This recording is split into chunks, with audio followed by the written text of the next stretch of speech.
siap ya.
All right, inshallah, we're gonna wait a little bit for the setting for the framing.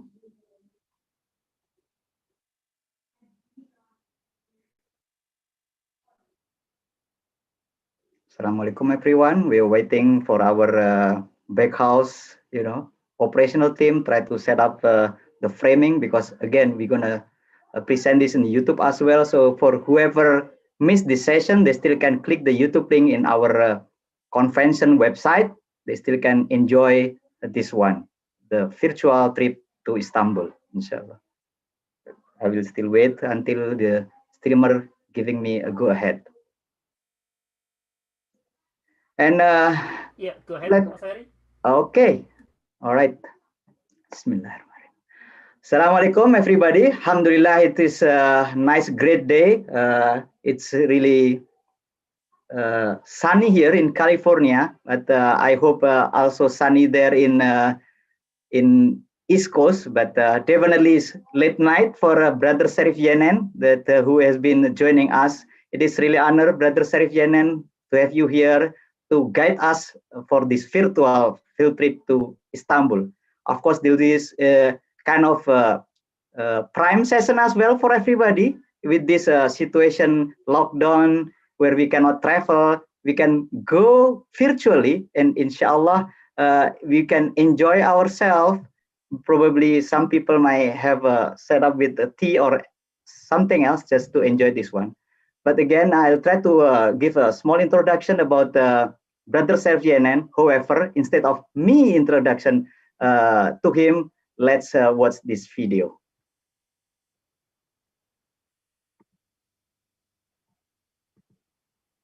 So everybody will know him better. Serif Yenen is a travel specialist, tour guide, travel writer, filmmaker, international keynote speaker, and lecturer. He's been leading tours in Istanbul and all over Turkey for more than 25 years. In all of his tours, Serif Yenen uses his own style, treating his guests as travelers by focusing on interactions with locals, and not as tourists with pre-arranged events where locals are well experienced in dealing with foreigners, which can eliminate the possibility of spontaneous or sincere interaction with people. Serif has given private guide services to celebrities and statesmen, including Pope Benedict XVI, Oprah Winfrey, Princess Michael of Kent, Lester Holt from The Today Show, and many others. Serif Yenen is a speaker who gives comprehensive lectures about Turkey. Topics include Anatolian civilizations, places of interest in Turkey, the Ottoman dynasty, interesting facts about the country, and a wide range of subjects. These lectures are delivered at schools, universities, museums, libraries, cruise ships and tour companies. He's lectured 3 times at the Smithsonian Institute in Washington, D.C. He's also been a guest speaker for the American Turkish Societies, the Penn Museum in Philadelphia, the Boston University, and many more. While working as a tour guide, Serif has published his first guidebook, Turkish Odyssey, in English in 1997. The content and the design of his website gained attention in the media and won many awards. Turkish Odyssey is the first guidebook of Turkey written by a Turk, so it gives insights into the culture that only a local can provide. His articles and columns are published in international magazines and national newspapers. His second guidebook was the 488-page Quick Guide Istanbul. He then started his Istanbul Culture and Turkey series of his Quick Guide pamphlets.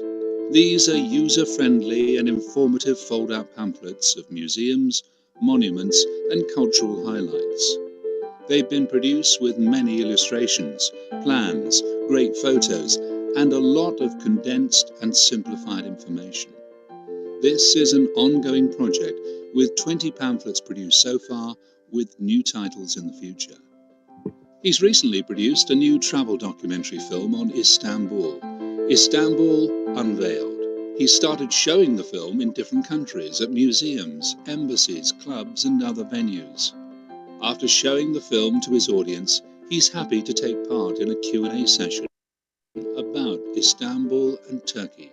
These events are becoming very popular, and you might like to arrange one for your area. Cultural Interactions is the brand name of Serif Yenen's travel and publishing company, which specializes in organizing tours to Turkey. To see Turkey and really understand Turkish culture, you should join one of Cultural Interactions tours designed with Serif Yenen's unique style.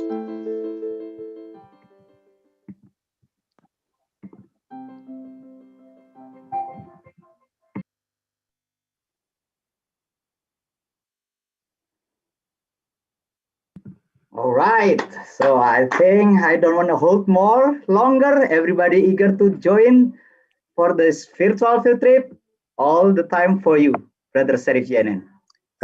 Thank you very much. It is such a great honor for me to be here with you. I wish a very, very successful 2 days to everyone here. So let me just share my screen.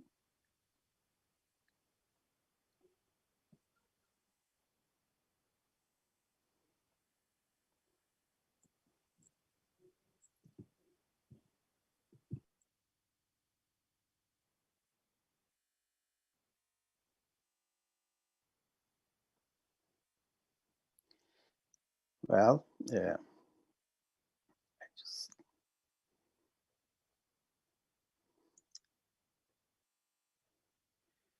I don't need to talk about myself anymore. So I'm going to take you to Turkey today. And I'm going to first give you an introduction and orientation to the location, to the geography, to a little bit of history of Turkey. And then we're going to focus on Istanbul. And I'm going to mention the highlights in Istanbul with beautiful photographs, and we're also going to focus on the Islamic heritage in Istanbul. So it's going to take us approximately 1 hour altogether. This is the world map, and I always start my presentations with the world map. If you just please take a look here, as you see, this is Africa in here, and here is Asia, and here is Europe. If I asked you the middle point of all these 3 continents, where would you show? The middle point is something like here, and this is where Turkey is located.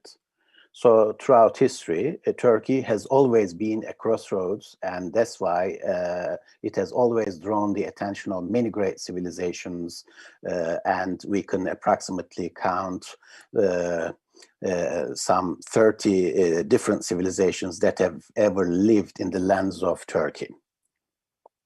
And then let me show you the map of Turkey. As you see, it is rectangular in shape and surrounded by seas in three sides. In the north, we have the Black Sea. Here in the west, it is the Aegean Sea, and the other side of the Aegean is Greece. And in the south, it is the Mediterranean Sea. And between the Black Sea and the Aegean, there is one more inner sea in here, and that is named as the Sea of Marmara. It almost looks like a lake, but it is not a lake because it has connections with the other seas. That's why it is a sea.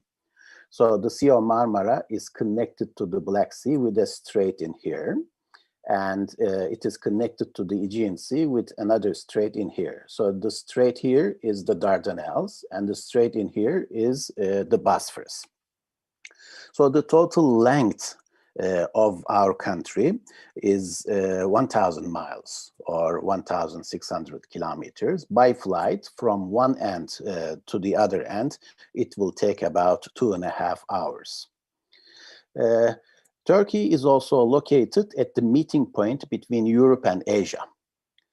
So 3% of Turkey in here lies in Europe, and 97% of Turkey lies in Asia.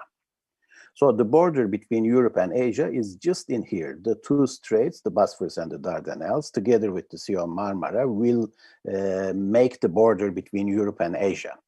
And this 3%, which lies in Europe, has been named as Trakya or Thrace in English, but the 97%, which lies in Asia, has been named throughout history as Asia Minor or Anatolia.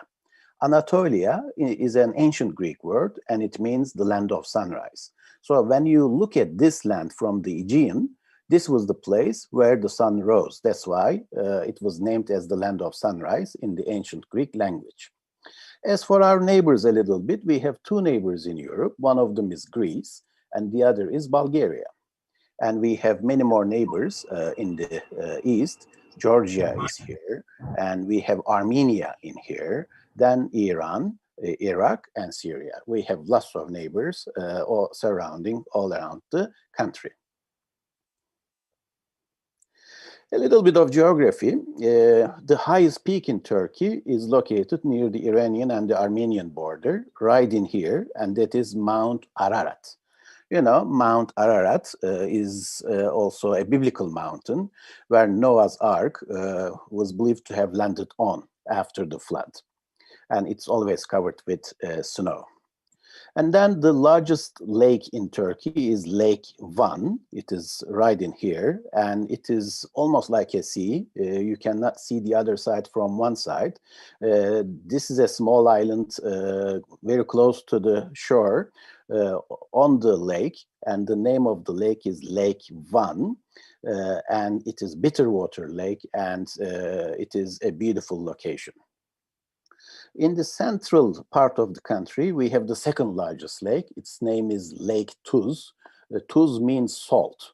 So more than half of, or approximately half of Turkey, half of the salt that we use in Turkey comes from the salt lake. It's a very shallow lake.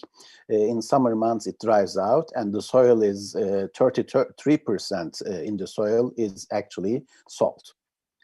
Then I have to mention the two beautiful biblical rivers. One of them is the Euphrates River, and the other is the Tigris River.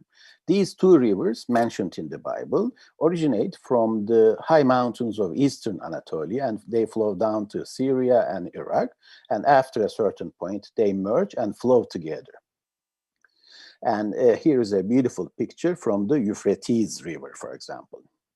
Anatolia has always been a fertile land, and there is a very interesting fact in here. I have to point it out. You know, in the production of hazelnuts, cherries, figs, and apricots, with the amount of these crops, Turkey ranks #1 in the world. One more time, hazelnuts, cherries, figs, and apricots. Turkey is #1 in the world with the production of these crops. With melon, watermelon, and quince, Turkey ranks #2 in the world. And then sour cherries, chestnuts, pistachio nuts, and cucumbers, we are #3. So Turkey for many years has been one of the self-sufficient countries in the world. Maybe it is not anymore, except for tropical crops. We used to grow almost everything in our country. We have the tea plantations in the Black Sea region, apricots here, pistachio nuts in here. Look at the size of the watermelon, and then hazelnuts here, cherries, figs, olives, and sunflowers. So all around the country, it is actually very fertile. Somewhere not too far away from the Euphrates River, recently there have been a new discovery in the city of Şanlıurfa. There are some direct flights from Istanbul, from Izmir, from Ankara to Şanlıurfa as well. And what is the new discovery in here? It is a site called as Göbekli Tepe, T-shaped megaliths weighing from 5 to 20 tons, placed in circles, and they excavated like 6 of these circular buildings with the T-shaped megaliths, and there are 18 or 17 more of these circular buildings still waiting underground.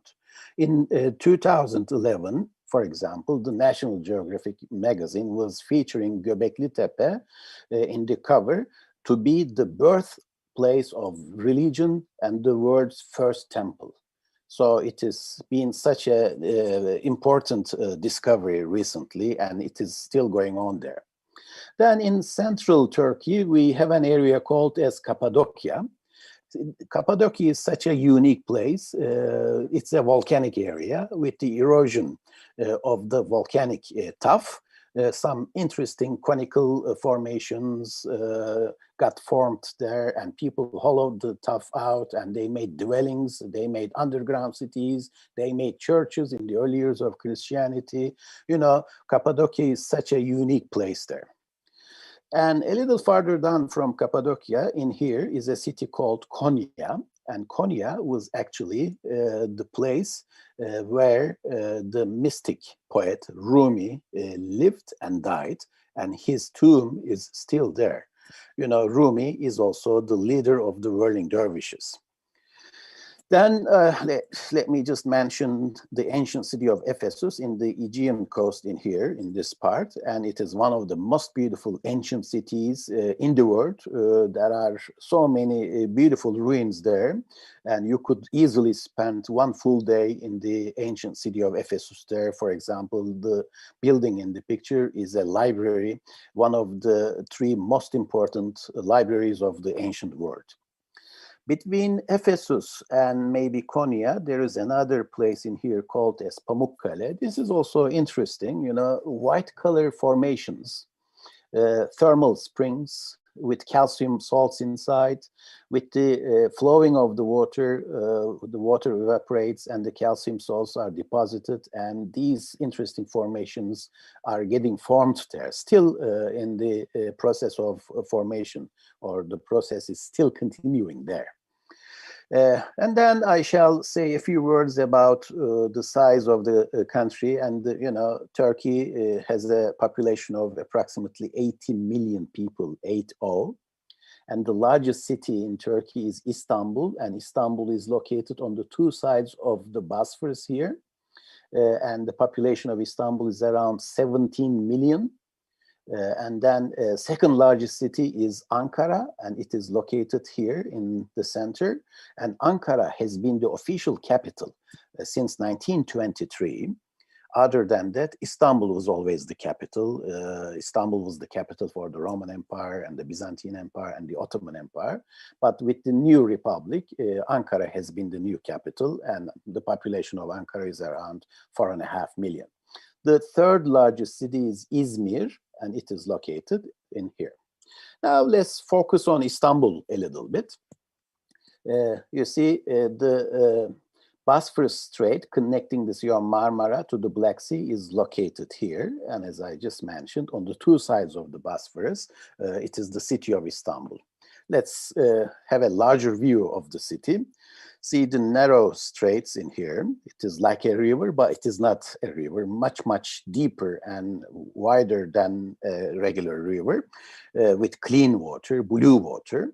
The Black Sea is in the north and the Sea of Marmara is in the south. And the whole area here is Istanbul.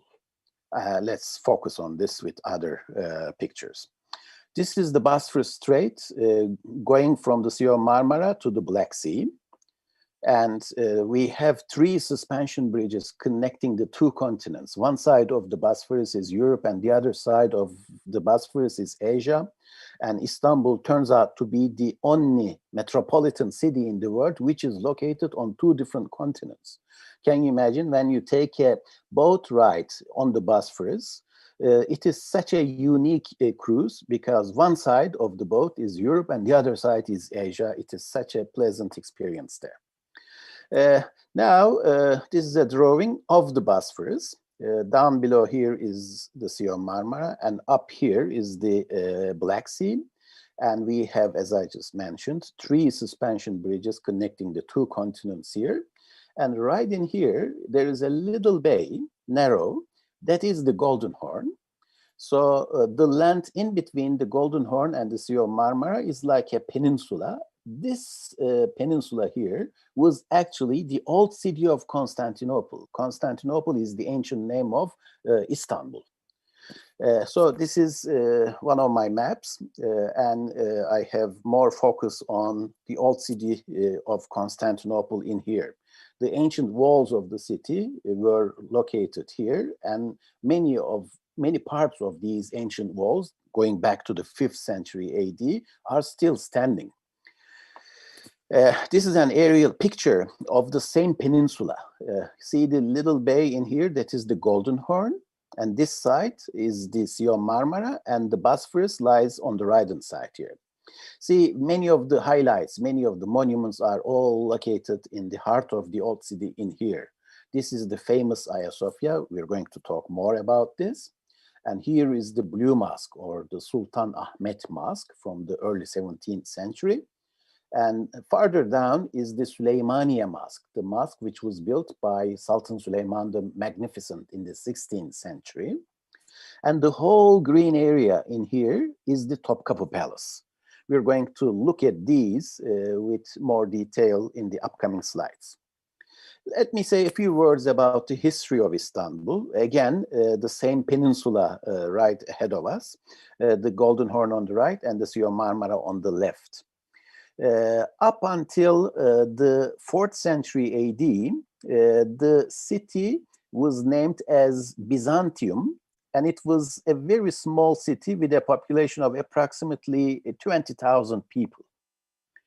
So in the 4th century AD, the prominent Roman emperor, Constantine the Great, very interestingly, when he announced himself after some civil wars, he announced himself as the only ruler of the Roman Empire. And instead of basing himself in the capital city in Rome, he wanted to have his own capital city in his own name. And very interestingly, he chose the city of Byzantium, and he wanted to expand this borders of the city, and he announced this city to be the new capital for the Roman Empire. Such a big change in the history of Istanbul. Can you imagine the 20,000 people, I mean, the little city with a population of 20,000 suddenly was announced to be the capital for the great Roman Empire. From then on, Istanbul has always kept its importance in the world history. And it always grew larger and larger and larger. So Constantine the Great made lots of contribution to the city. He built some new walls, and he expanded the borders of the city, and the population increased up until 170,000 people during his time, for example. And he also built a hippodrome for chariot races. And he built a forum together with his statue on top of the column, standing right in the middle of the forum. And that column is still standing today. The forum is gone, but the column, the very column that Constantine erected for his own statue on top, is still standing there today. Another interesting feature about Constantine the Great was that he became the first Roman emperor to allow Christianity. because until him, Christianity was forbidden, and the Christians, early Christians, were passing through persecutions and so on. But he made Christianity free, and he started making or constructing lots of churches as well. Towards the end of the 4th century, another Roman emperor, Theodosius I, made such an important decision. In 392, he banned paganism, and he announced Christianity to be the official religion for the Roman Empire. This was such a big move as well. And 3 years later, he wanted to split the Roman Empire between his two sons, Arcadius and Honorius, and he divided the Roman Empire into two, the Eastern Roman Empire and the Western Roman Empire. The Western Roman Empire did not continue much, it collapsed, but the Eastern Roman Empire continued for more than 1,000 years. And it was also named as the Byzantine Empire afterwards. In the next century, in the 5th century, another emperor called Theodosius II expanded the borders of the city even more, and he built some new walls in here. So the Constantine walls stayed inside, and these are the new 5th century Theodosian walls. And these Theodosian walls are still standing today, and we can walk along these 5th century walls in the city of Istanbul. In next century, in the 6th century, there came another important emperor, and this emperor was Justinian, and his wife was a lady called Theodora. So Justinian rebuilt the Hagia Sophia for the 3rd time, because the first Hagia Sophia was constructed by Constantine the Great. He was not able to complete the construction because his life was not long enough. But his son must have finished it. The Hagia Sophia burned down in the early 5th century, so Theodosius II had to rebuild the Hagia Sophia for the 2nd time, and this is the 2nd Hagia Sophia, the imaginary picture of the 2nd Hagia Sophia. And during the time of Justinian in the 6th century, with some riots that took place in the ancient hippodrome during the chariot races, the rioting people got very angry, and they started destroying everything in the city, and they damaged the Hagia Sophia, the 2nd Hagia Sophia. So Justinian had to rebuild the Hagia Sophia for one more time, and the new Hagia Sophia from the 6th century still has been standing there with all its grandeur. This is the modern day Hagia Sophia from outside. Another picture of the Hagia Sophia. As you see, there are 4 minarets in the 4 corners of the building. These minarets were added only in the Ottoman times. You know, the Ottoman Turks captured Constantinople in the year 1453, in the middle of the 15th century. Then they announced the city to be the new capital for the Turks as well. And instead of destroying the Hagia Sophia, they, Mehmet II, the conqueror, the Sultan who was able to capture the city of Constantinople from the Byzantines, looked at the Hagia Sophia in great admiration, and he said, let's pray the next Friday noontime prayer in here. And it was only a Tuesday, and within 2.5 days or so, they made preparations, and then they converted the Hagia Sophia into a mosque. So after 916 years as a church, Hagia Sophia became a mosque. And Mehmet II, Sultan Mehmet II, did not even need to change the name of the building. The name was Hagia Sophia. Hagia Sophia is 2 Greek words, divine wisdom. So divine wisdom was one of the attributes of Jesus Christ. So it was the church of divine wisdom. It was the church of holy wisdom. But after the Turks, Hagia Sophia became the imperial mosque for the Ottoman sultans, and they used it as a mosque for another 481 years. Let's take a look at some details in Hagia Sophia. The marble work is great. You know, they sliced the marble in thicknesses like 1 inch or 1.5 inches.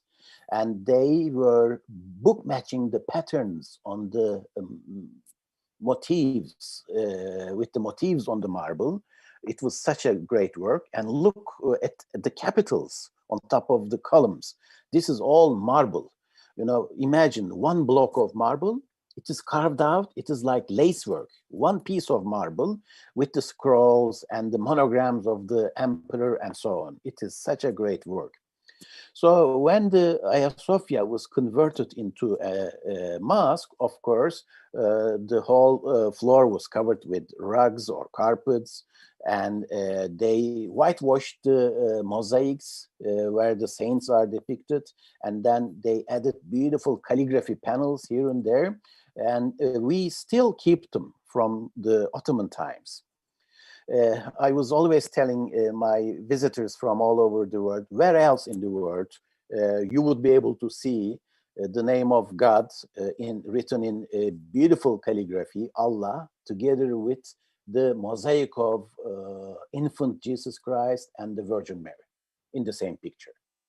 So up until recently, for the past like 90-something years, Hagia Sophia was a museum. But with a new decision now, in the past few months, Hagia Sophia has been made a mosque one more time. So it is functioning as a mosque today. But in the times when it was a museum, we would be able to see the mosaics like this. For example, Jesus is here. He's the Pantocrator, the creator of the universe, and the Virgin Mary and Saint John the Baptist are interceding with Jesus Christ in the name of mankind. This is the last judgment, and Jesus is going to judge people one by one, for example. And this is another offering scene in one of the mosaics, infant Jesus together with the Virgin Mary. And here it is Justinian, and he is holding his church, the Hagia Sophia. He is offering it to Jesus.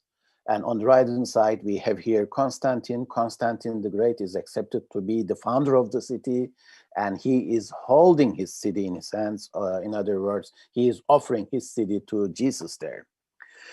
So with the conversion of the church into a mosque, as you see, the floors were covered with carpets, and they added the prayer niche, mihrab, they added the section for the muezzin, and they added the other calligraphy panels, and they must have taken the cross or the face of Jesus from the top of the dome, and then they wrote Islamic calligraphy there. These are beautiful calligraphy examples from the 19th century, Kazaskar Mustafa İzzet Efendi, and these are some verses from the Quran about light, and it is still standing there. And these are the names of, Allah here, and Muhammad, and then the names of the four caliphs, and then the two grandsons of Prophet Muhammad, Hassan and Hussein. This is fixed in Turkey. In almost every mosque, we have these 8 names written in calligraphy panels surrounding the whole building from inside. This is the royal box, not too far away from the mihrab, and it has a separate door. It has a private entrance from outside, and this is also an imperial mosque, and it always functioned like that. Whenever the sultans wanted to pray, they prayed in the royal box, in the special box, and it was in here in Hagia Sophia. And here is the pulpit, which was added in the Muslim period, and here is the mihrab, which was also added in the Muslim period, and they are still there. Some refreshments would be distributed to people on special days. This is a marble urn, which was brought here from the city of Pergamum in the Ottoman times as well. And after the Turkish period, Hagia Sophia turned out to be like an Islamic complex. For example, this is a library, and this is a Shadırvan for ablutional fountains. This is a Sibyan school, like a primary school. And look at these little domes. They were all added in the Muslim period. So Hagia Sophia's courtyard turned out to be like one of the largest imperial cemeteries for the sultans and their family members. Not too far away from the Hagia Sophia, right behind these walls on the right, is actually, or was actually, the Topkapı Palace. So Hagia Sophia was the closest mosque to the Topkapı Palace as well. This is a recent photo. I just took it a few days ago. This is how it looks today. This is now functioning as a mosque. You see, the whole floor has been covered with carpets. The lights are still the same, and the calligraphy panels are here. And you can see the muezzin section, and the mihrab is here, and the pulpit is here, minbar. And the mosaics are kind of covered with curtains. You see the two curtains are covering the Jesus mosaic here, and there is one more curtain here covering the Gabriel mosaic in here. And a close-up from the curtains. You know, going back to the Byzantine period, Constantinople always had a problem with water. Inside the city, they did not have water. That's why they had to bring water from outside sources, in most cases from distances like 100 miles, 200 miles sometimes. It was really far away sources, and they used aqueducts and they brought the water here. On the other hand, as Istanbul was growing more, it was becoming too attractive for many other people from all around the world. We can say that Constantinople, throughout history, was one of the most frequently besieged cities in the world. It was under sieges most of the times. You know, for more than 20 times, we know at least, the city was under sieges. It was the Bulgarians, it was the Avars, it was the Turks, it was the Arabs, it was, I mean, all different people. It was the Crusaders. They all attacked Constantinople, but the defense system of the city was so well. But one of the biggest problems was the water. So whenever the enemy was around for a siege, one of the first things that they would do, they would cut off the water supply system, because the water came from outside. They did not have enough fresh water supply inside. So that's why Byzantines had to find a solution for this. And they had to make some storage places.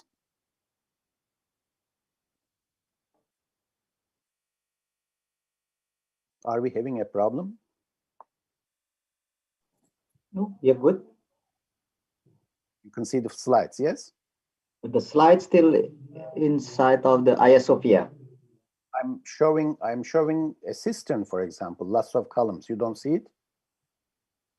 No. So can I just stop share and do it again? Yes, yes.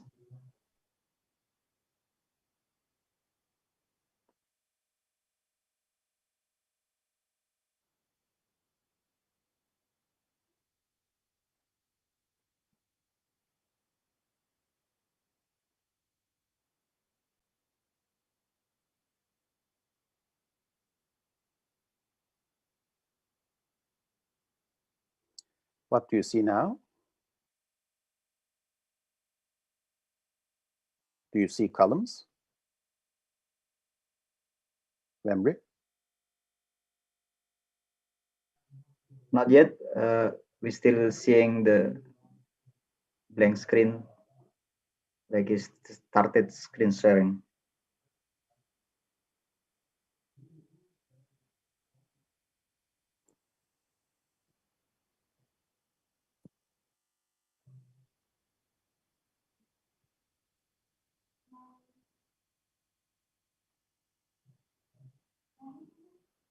Now I'm showing Hagia Sophia. Inshallah, not yet. And here is an aqueduct. No? No. My internet connection is good. Maybe you can start close it again and try reshare. Could it be only you, or? I think everybody, I saw it in the chat. Okay, so I stop share again. Yep.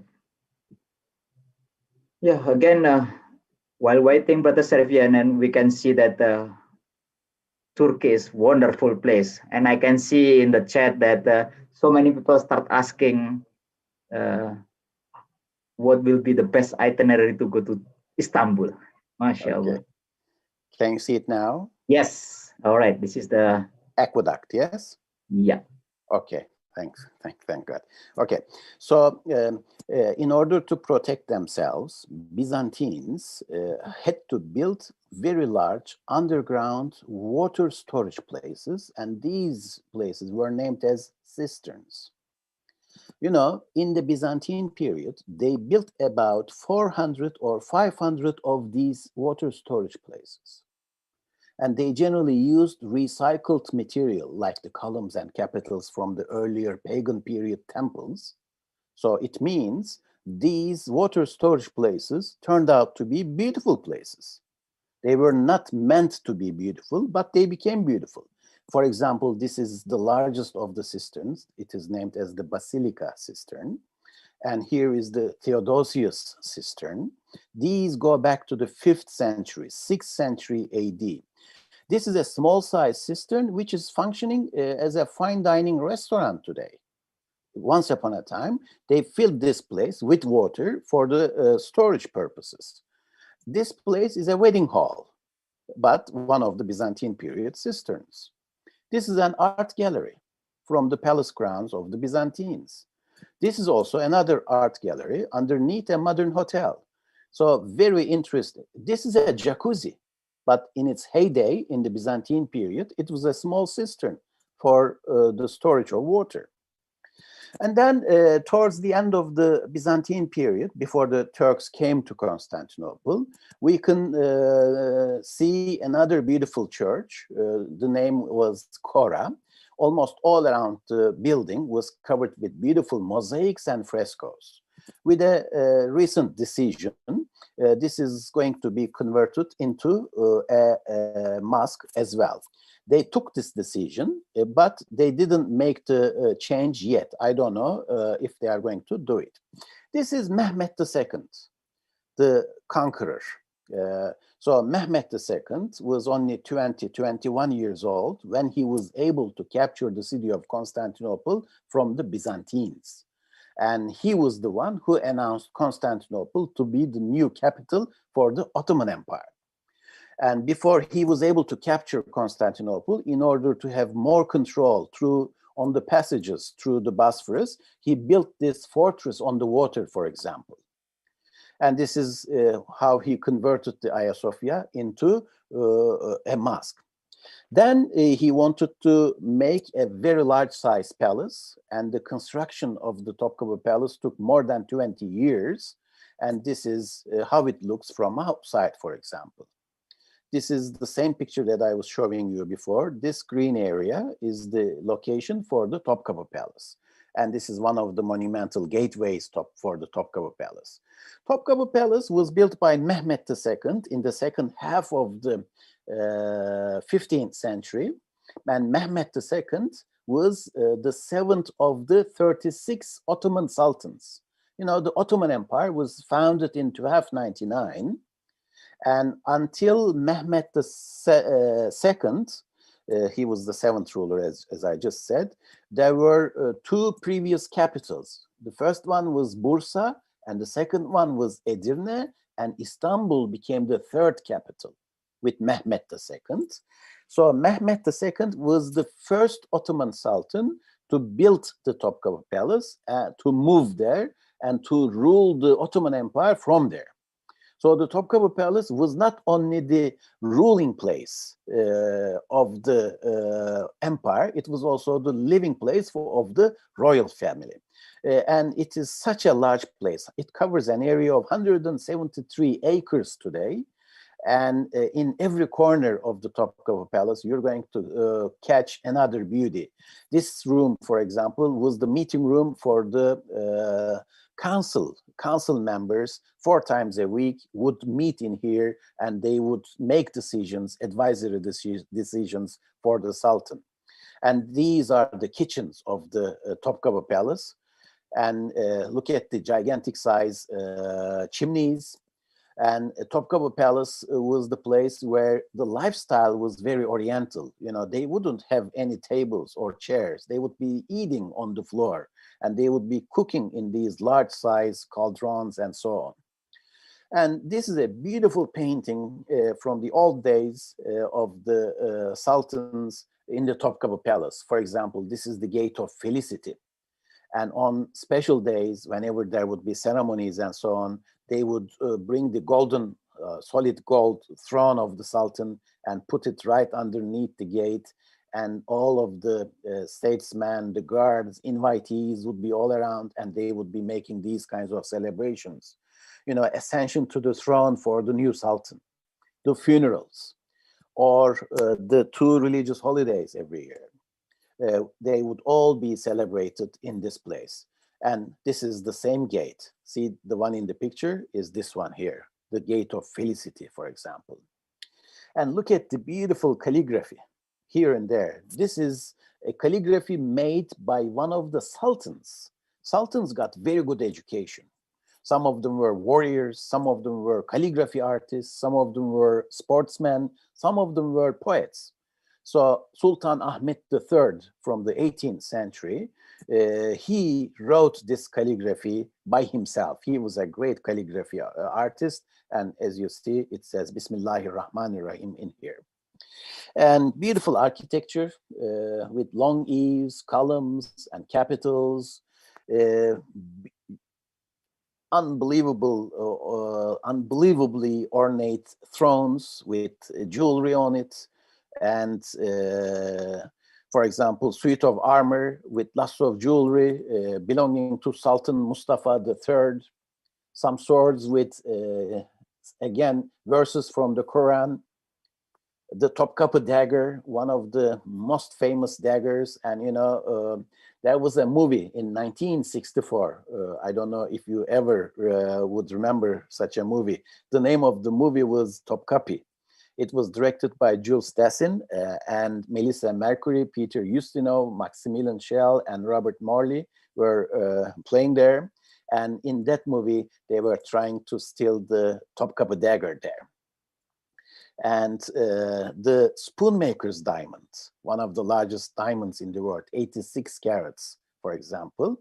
And another very important section in the Topkapı Palace is the Holy Relics section.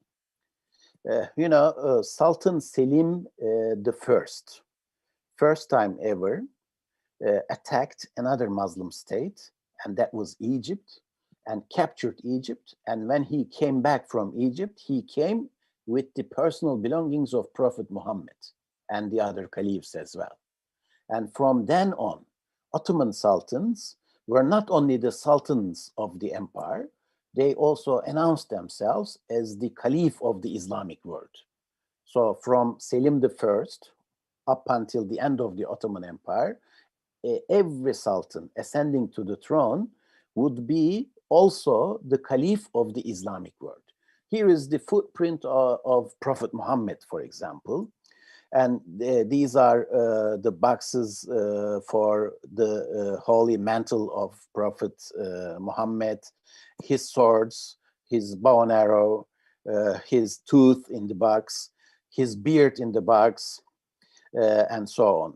You know, after capturing Egypt, after capturing the Holy Land and so on, the Ottoman sultans were behaving also like the patron of Kaaba and so on. Every year, a big procession would be sent out from Istanbul to Mecca.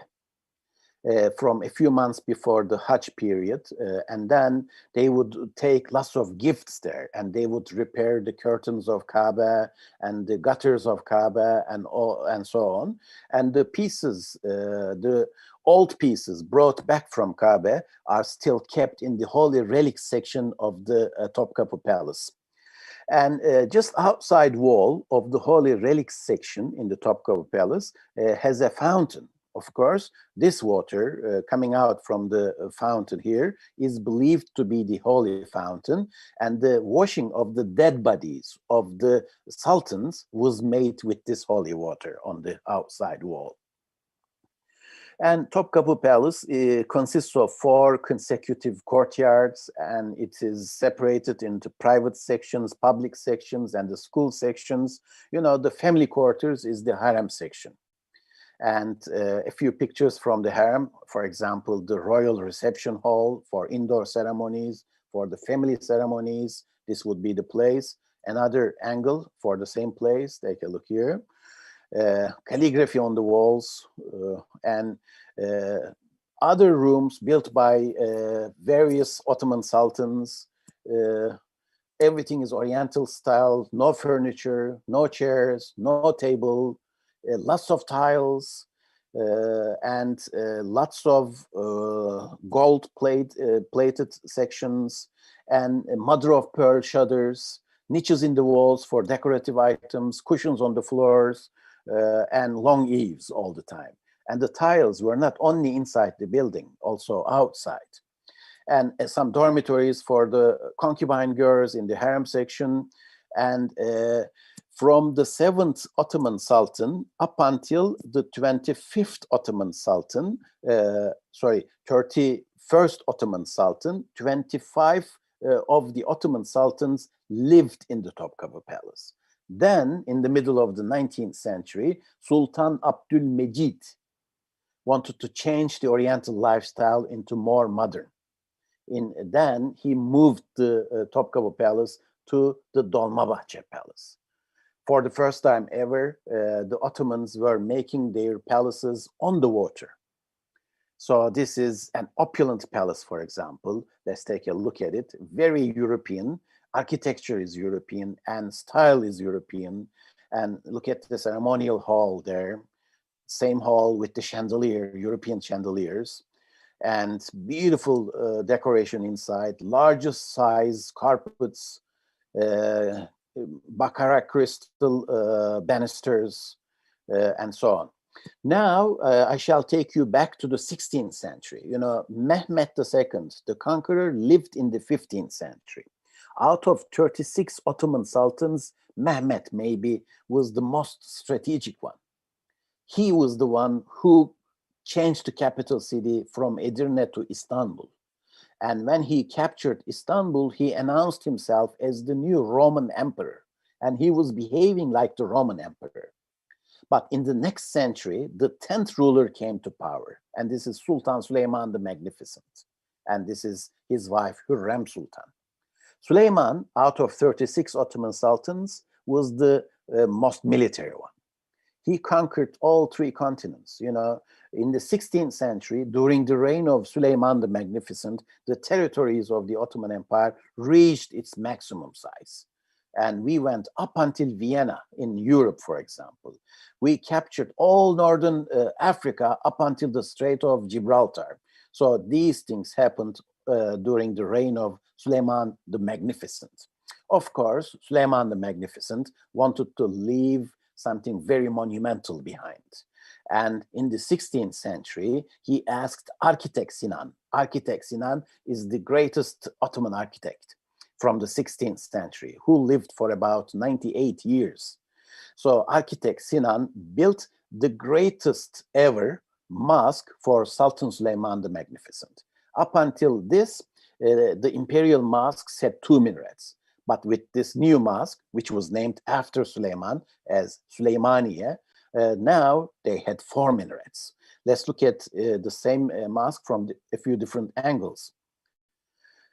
The body of water here behind, it is the Sea of Marmara, but the body of water here is the Golden Horn. So imagine this is one of the hills of Istanbul overlooking the 2 bodies of water on the 2 sides. And this is another view of the same Süleymaniye from the Golden Horn this time, with the public boat in the front. This is the same from the Golden Horn, looking at the Süleymaniye Mosque. An interior view, beautiful decoration in special days, of course, packed with thousands of people.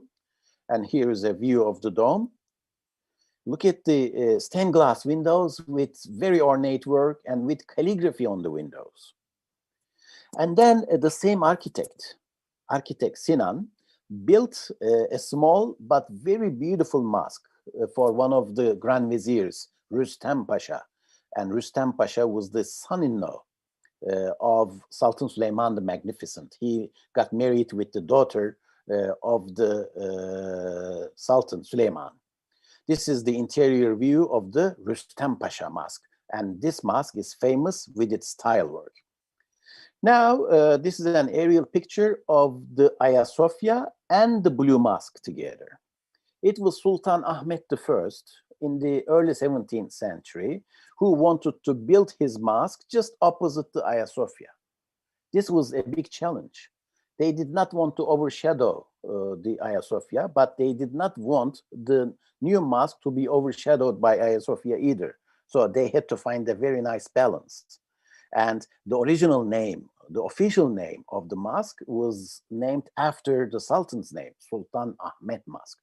But because of the blue tiles inside, the visitors generally remember it to be the Blue Mosque. So Blue Mosque has been like a nickname for the Sultan Ahmet Mosque. Look at the tiles, 21,000 tiles, Iznik tiles from the 17th century were used for the decoration of the interior of the Blue Mosque, for example. Then, in the end of the 17th century, not too far away from the Spice Bazaar, and it is by the Golden Horn again, another beautiful mosque was built by two women from the dynasty, and this has been named as the New Mosque. And the interior would look like this, and this is maybe one of the last examples of the classical era of the Ottoman architecture. And these are some additional buildings. This is the section where the Sultan would rest before the Friday noontime prayer. He would go on a procession through the streets of the city and then take a rest here. This would be attached to the mosque. And when the prayer time comes, he would go inside and then he would pray there. Now, I would like to mention another interesting Islamic heritage in Istanbul.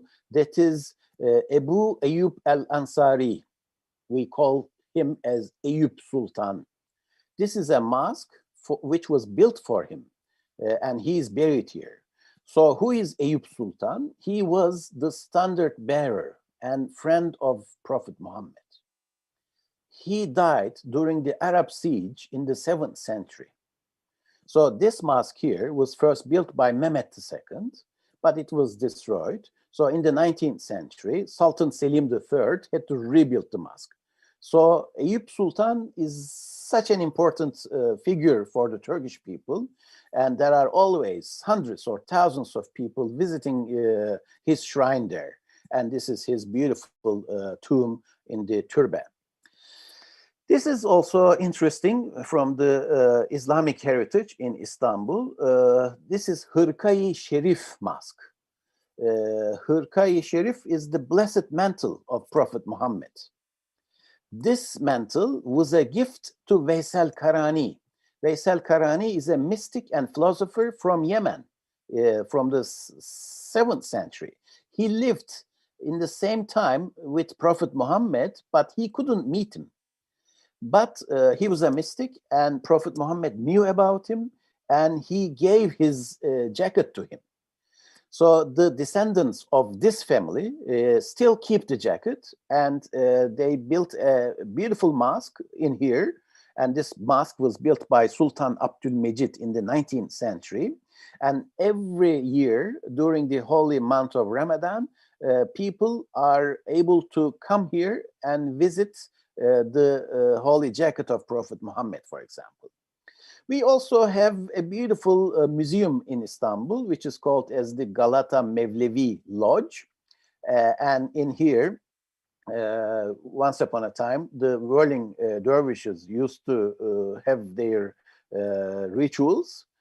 Today, it has become a beautiful museum for the Mevlana and the Mevlevi order of Mevlana. And then just opposite the Blue Mosque, in the heart of the old city, is the Museum of Turkish and Islamic Arts, a very, very unusual museum with a collection of Islamic artifacts, not only from the Turkish culture, from the surrounding cultures as well. We have tiles depicting Kaaba and keys to Kaaba, for example, some turas, the monograms, the signatures of the Ottoman sultans in calligraphy. And then we have the modern version, the European style version of the mosques scattered all around Istanbul, dating back to the 19th century and early 20th century. So this is just a short introduction to some of the highlights in Istanbul. Of course, there are so many other places to see in Istanbul. Now, I have covered my presentation, and I would be happy if I can to answer some of your questions. Thank you very much. MashaAllah, Jazakallah khair, Brother Serif Yenen, for your presentation.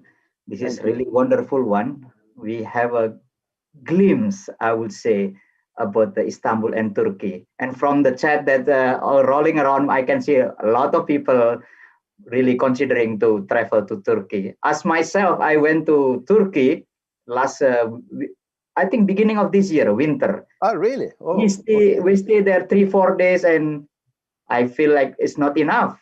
My wife kept asking, let's go back again. Sure. All right. So before we go to Q&A, we will have some, advertisement from the sponsor that we would like to play here. Please go ahead, host.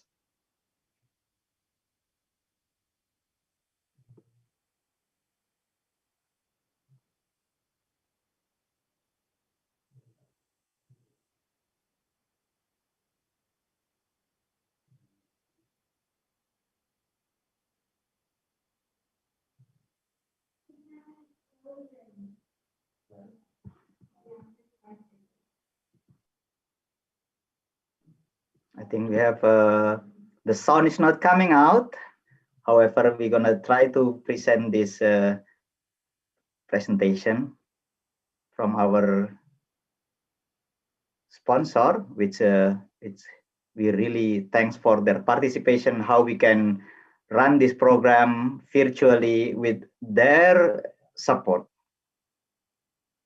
I was amazed with how the sponsors still rely on us with this virtual Muktamar, that they still believe that we can run it very well.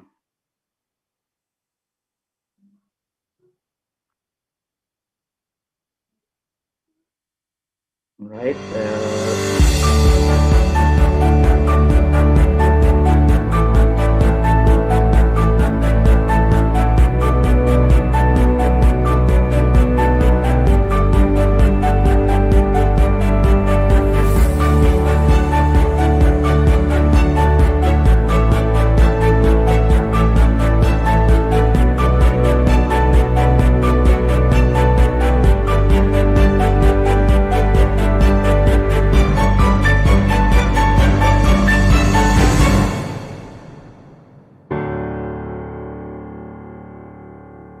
All right.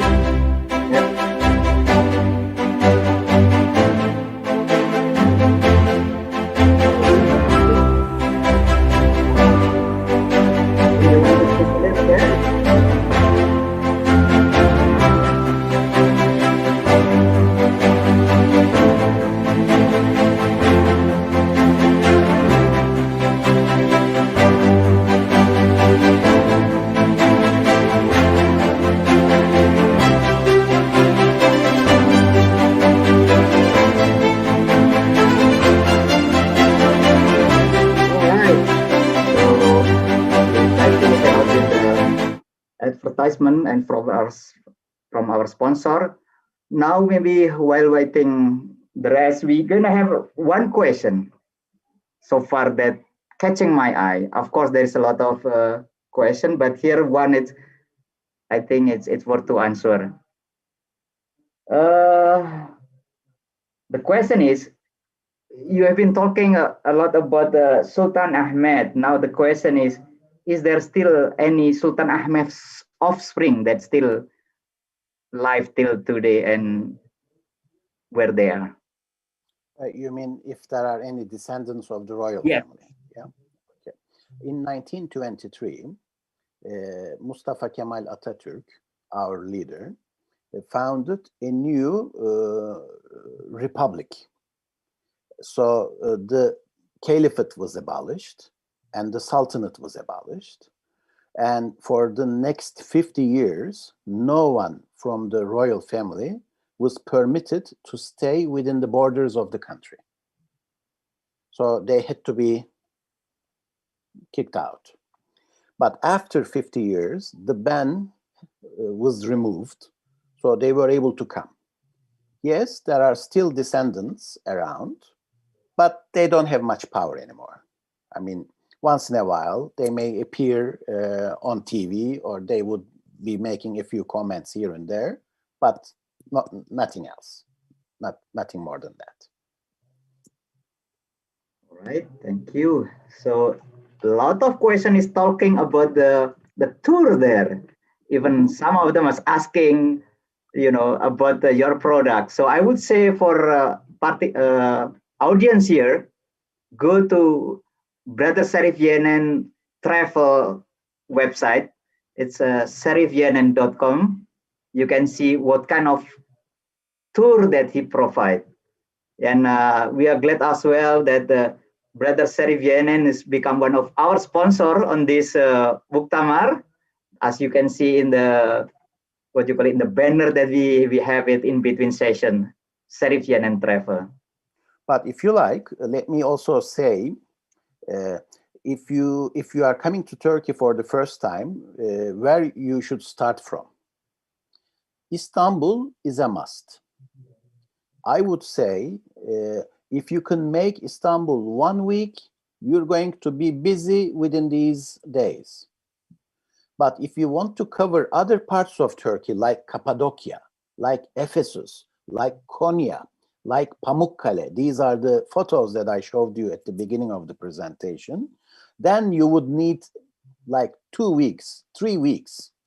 And out of these 2 weeks or 3 weeks, you can spend at least few days in Istanbul, or optimum 4 or 5 days in Istanbul.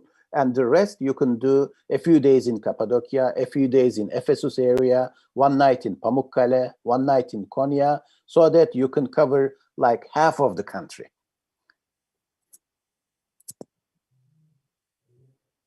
Very good. So I hope everybody have an idea how many days they need to plan to be at Istanbul and others. Myself and the family, we went to Ephesus. Oh, we wonderful. also very amazed with what we have left there from ancient history.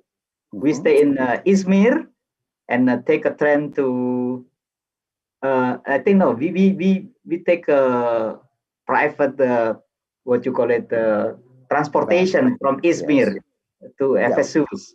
Yeah, like 1 hour drive, 1.5 hour drive. Yeah. Yes. We have the ancient, I didn't count everything, of course, ancient city of Troy, the first capital of Bursa, I mean Ottoman Empire, Bursa, the second capital, Edirne, and the Museum of Anatolian Civilizations in Ankara. There is so much to see in Turkey. So depending on your interests, maybe I can also help you with an itinerary. So we need to know what you are interested in. Another question, which is I think is very interesting, this is related to historical as well. What was the historical of and political context during the time of Ertugrul? Because now is those I think the video about Ertugrul in Netflix is really become everybody look at it these days. So you can. Yeah, these new films are becoming very popular. There is one more about Sultan Süleyman the Magnificent, for example. It was wonderful.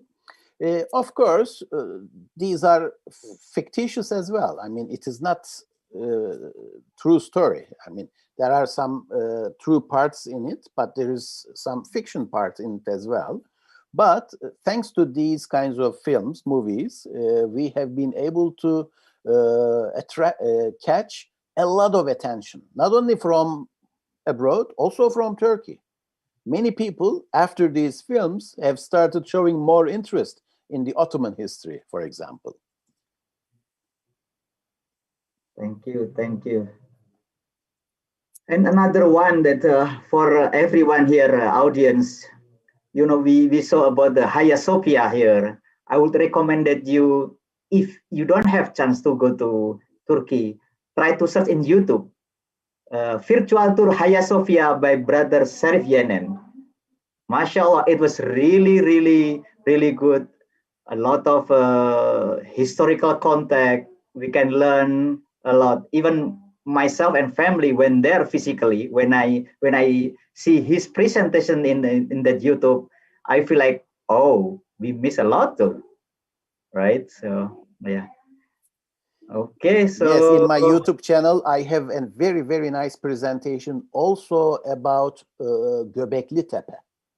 You know, the Stonehenge type place, going back to Neolithic period.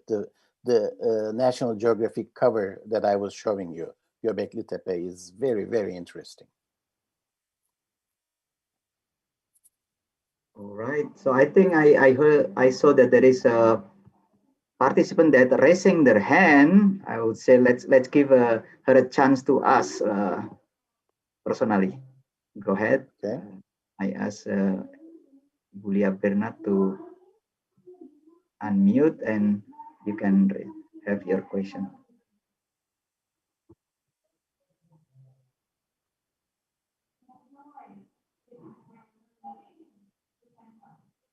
All right. While waiting, Ibulia still work on that one. I think there's a question as well about the traveling this time around with the current situation, which is pandemics. So if you have any inside information how they can safely travel to Turkey and Istanbul this time around, how things there, how maybe you can share with me. Yeah, it's a good question. In comparison to many other countries, Turkey was more flexible with pandemic. You know, the museums are still open. There are some limits, you know, the working hours are more limited, but still open. I was just hearing on the news today, I think from tomorrow onwards, visitors coming from abroad, we are going to ask for their COVID tests. And you have to show negative result in your test so that you can enter the country. Other than that, everything is still working. I mean, we have precautions, we have restrictions, but life continues. Okay, we have another 3 minutes to go, but inshallah I see some people reminding, make sure if you go to Turkey, try the ice cream. That's also very special. There is a city called Maraş, southeastern part of Turkey, not too far away from the Syrian border. And Maraş is famous with its ice cream. And in that ice cream, they use goat milk.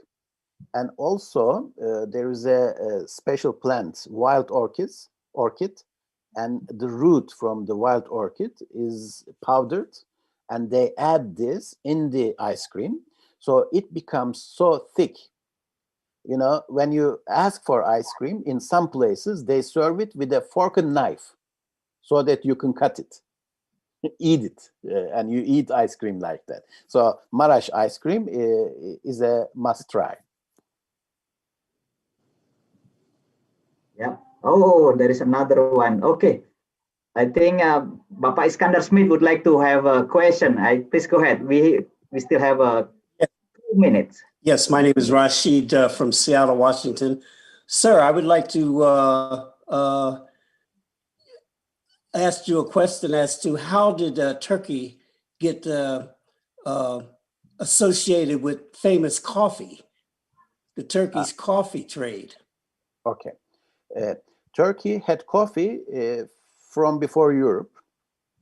In the second siege of Vienna, we got coffee from some Arab countries, and it came into our culture in the Ottoman times. In the 17th century, when we went to Vienna for the second siege, it turned out to be unsuccessful, so we had to retreat. So we didn't want to carry everything back, So we left lots of things behind, among which was coffee beans in the sacks. Viennese people didn't know what it was. They thought it was camel food. So they wanted to burn them. While they were burning the green coffee beans, it was making wonderful smell. One Polish guy who was there by coincidence, who spent like 10 years in Istanbul before, who became an addict of coffee, immediately recognized the smell and let the Viennese know what it was. So Viennese tried, they liked the coffee, and they called it as Turkish coffee. So the rest of Europe got coffee from the Viennese afterwards. So it was the Turks who introduced coffee to Europe. Thank you. I really enjoyed your display. Really My pleasure. Thank you very much. My pleasure. All right. Thank you, everyone. I think we are already at the end of the hour. We have been doing a wonderful traveling. Before that, we have recharged our, insight with enlightenment from Imam Suhaib Web, then Dr. Imad Bayun, Dr. Altaf. Now we have some, I would say, traveling together with Brother Yenen, inshallah, for everybody. After this, we would still continue with the program. We're going to the entrepreneurship session, how you're going to set up your company from home, especially in this situation. So again, thank you very much, Jazakallah khair, Brother Serif Yenen, for having your virtually with us. Thank you very much. It's been an honor, pleasure. Thank you. And audience, inshallah, we're going to continue with the next session, and we're going to close this session with Alhamdulillah, Alhamdulillahi Rabbil Alamin. Please stay tuned with this room 1, Muktamar US. We will go with entrepreneurship session after this. Jazakumullah khair.